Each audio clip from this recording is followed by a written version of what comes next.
Hello and welcome. सर्वांचं स्वागत आहे M1च्या PYQ सिरीजमध्ये. तर आज आपल्याला आणखी एक क्वेश्चन सॉल्व करायचा ज्याच्यामध्ये आपल्याला म्हटलं आहे की एक सिरीज दिलेली आहे, याचा आपल्याला कन्वर्जंट टेस्ट करायचं. तर बेसिकली मॅक्झिमम क्वेश्चनमध्ये तुम्हाला फक्त कन्वर्जंट टेस्ट करायचं असते की कन्वर्जंट आहे की नाही.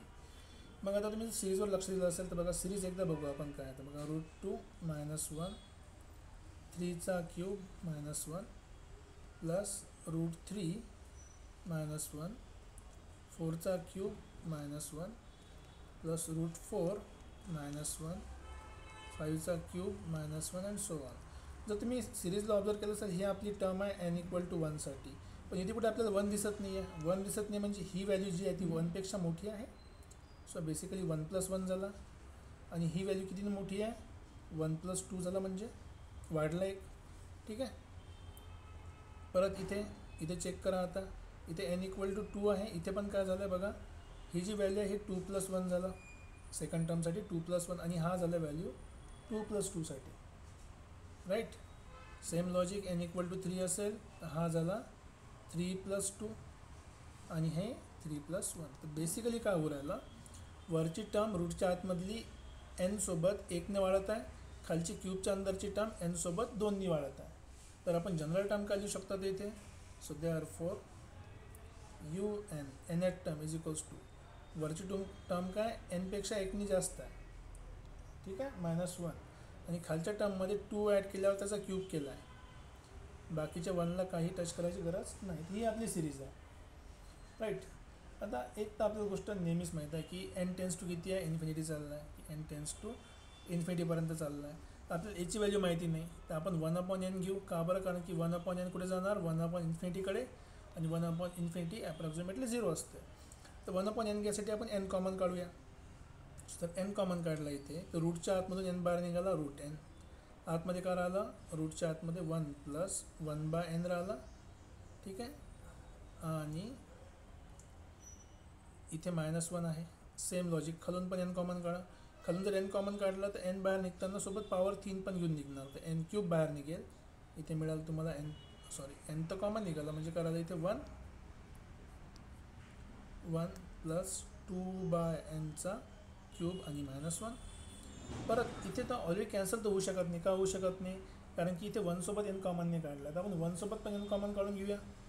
चला, पूर्णच्या पूर्ण √n कॉमन काढला, तर आतमध्ये आता आपल्याकडे फक्त राहिलं √1 + 1/n आणि इकडे -1/√n काढला कॉमन, तर √n. सेम लॉजिक खाली, इथे n³ कॉमन काढला, तर इथे राहिलं 1 +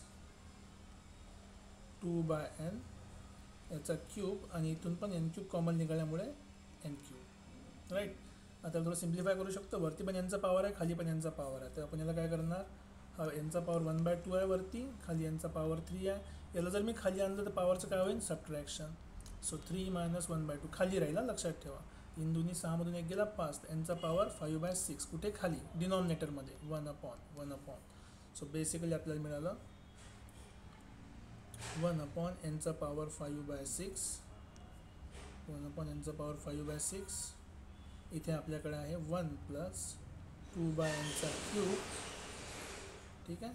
आणि -1/n³. आणि वरती आपल्याकडे आहे √1 + 1/n -1/√n. ठीक आहे. सिम्पलचं काम होतं, हे आपण काम केलं. आता आपण सॉल्व करूया. सॉल्व कसं करूया बघा. याला तर आपण n+1 एक्स्ट्रा टर्म घेऊन कॅन्सल करू शकत नाही. तर आपण काय करणार, ही जी आपल्याकडे un ची टर्म मिळाली आहे, याला आपण थोडंसं 2 टर्ममध्ये डिवाईड करू, सेपरेट करू, कारण की हे गायब करायचं मला.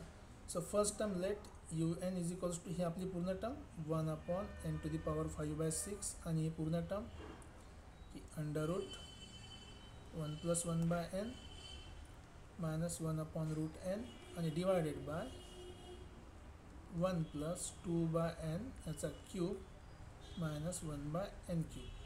राईट. ही एक टर्म घेतली आपण, आणि दुसरी आपण टर्म घेऊ आता vn, जे हे डिवाईड करायचं, कॅन्सल करायचं 1/n⁵. आता दोघांचा रेशो घ्यायचा फक्त आपल्याला. सो टेस्ट करायसाठी let's say limit n tends to infinity. ठीक आहे. un divided by vn. un ची व्हॅल्यू आपल्याकडे ऑलरेडी वरती आहे, n⁵ 5/6.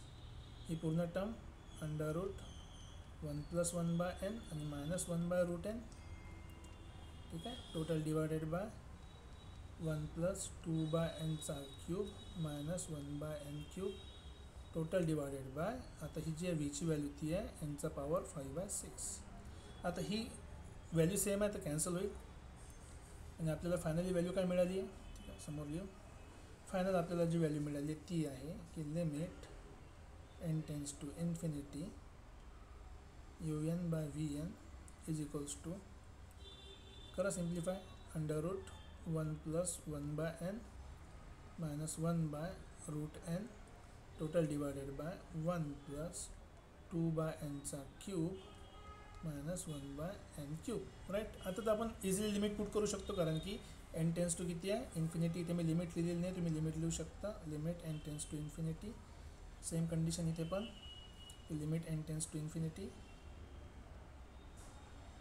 राईट. आता nची व्हॅल्यू इन्फायनाईट पुट केलं काय फरक पडणार आहे का, काहीच फरक पडत नाही, तर आपण nची व्हॅल्यू इन्फायनाईट पुट करू. सो बेसिकली व्हॅल्यू पुट केल्यानंतर काही लिहायची गरज नाही. 1+1/इन्फायनाईट झालं, 1/√इन्फायनाईट झालं, ठीक आहे. टोटल डिवायडेड बाय 1+2/इन्फायनाईट याचा क्यूब आणि -1/इन्फायनाईटचा क्यूब. तर बेसिकली इन्फायनाईटने डिवाईड केलं तर आन्सर आपलं 0, हे पण 0, ही व्हॅल्यू पण 0, ही व्हॅल्यू पण 0. बाकी काय राहिलं आपल्याकडे, बाकी आपल्याकडे राहिलं वरती फक्त √1 आणि खाली आपल्याकडे राहिला 1चा क्यूब. सो बेसिकली हे आपलं आन्सर झालं की limit n tends to infinity un/vn is equals to 1. आता इक्वल टू 1 आलं, हे काय परत नेहमीसारखं it is a finite and not equal to 0. म्हणजे फायनाईट आहे, नॉट इक्वल टू 0, याचा अर्थ काय, याचा अर्थ काय की un and vn will both converge or diverge. Summation basically, summation un will converge or diverge together, converge or diverge together, सोबत सोबत.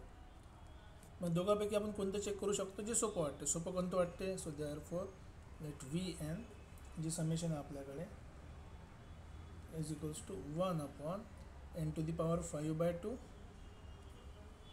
5/6 लिहिलं आहे का कुठे मी, लेट मी चेक. ओके 5/6 लिहिला तर ॲक्च्युली 5/2 यायला, 5/2 यायला पाहिजे, ठीक आहे. माझ्याकडून चुकी झालेली आहे, इथे काय पाहिजे 5/2 पाहिजे, 5/2 इथे पण 5/2, 5/2 बेसिकली ते कॅन्सल्स होणार आहे पण तरी करेक्शन असलं पाहिजे. 5/2 पण त्याचं काम आहे कारण की तुम्ही जर 5/6 केलं तर काहीतरी चुकणार. सो 5/2. आता जर तुम्हाला माहीत असेल की हे n एक असते सिरीज nचा पॉवर p, याच्यामध्ये जर पीची व्हॅल्यू 1पेक्षा मोठी असेल, पीची व्हॅल्यू जर 1पेक्षा मोठी असेल ती सिरीज होते कन्वर्ज. जर 1पेक्षा छोटी असेल तर काय होते डायव्हर्ज. इथे बघा 1पेक्षा मोठी आहे 5/2, since 5/2 is greater than 1, so therefore it will converge. So therefore summation vn will converge. आता vn कन्वर्ज करतो म्हणून आपण काय म्हणू शकतो, un पण काय होणार. So therefore summation un will also converge.